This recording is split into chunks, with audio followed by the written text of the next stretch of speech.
നമ്മളെല്ലാവരും tension അടിച്ചൊരു situation ആയിരുന്നു, വയ്യാണ്ടായിട്ട് ഹോസ്പിറ്റലിൽ കൊണ്ടുപോയത്. എനിക്ക് വലിയൊരു പ്രശ്നങ്ങളൊന്നും അവിടെ ഉണ്ടായിട്ടില്ല. ഒരു ഒരു കട്ടിയുള്ള ഒരു മറ്റേ കവറായിരുന്നു അത് പാലിൻ്റെ. അതിൻ്റെ ആ ഷാർപ്പ് ഉള്ള എഡ്ജാണ് എൻ്റെ ഇവിടെ വന്ന് തട്ടി. അപ്പോൾ എനിക്കൊരു വേദന ഉണ്ട്. ആ സമയത്ത് എനിക്കെന്തോ BP ലോ ആയി അങ്ങനെ എന്തോ തോന്നുന്നു, ഒരു തലകറക്കോ എന്തോ ഒരു സാധനം വന്നു. പക്ഷെ കൺഫെഷൻ റൂമിലോട്ട് കൊണ്ടുപോയി അവിടുന്ന് ഡോക്ടേഴ്സ് എനിക്ക് ട്രീറ്റ്മെൻറ്റ് ചെയ്തപ്പോഴേ ഞാൻ ഓക്കെ ആയി. ഞാൻ ബിഗ് ബോസിനോട് പറഞ്ഞു, ബിഗ് ബോസ് ഞാൻ ഓക്കെയാണ്. അപ്പോൾ അവർക്കൊരു ഉത്തരവാദിത്തം ഉണ്ടല്ലോ, അവർക്കൊരു നമ്മളോടൊരു കമ്മിറ്റ്മെൻ്റ് ഉണ്ട്, റെസ്പോൺസിബിലിറ്റി ഉണ്ട്.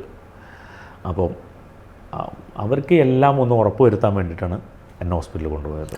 എല്ലാ ചെക്കപ്പും നടത്തി അവർ, ഓൾമോസ്റ്റ് എല്ലാ ചെക്കപ്പും നടത്തി. അതിന് എനിക്ക് അവരോട് നന്ദിയുണ്ട്.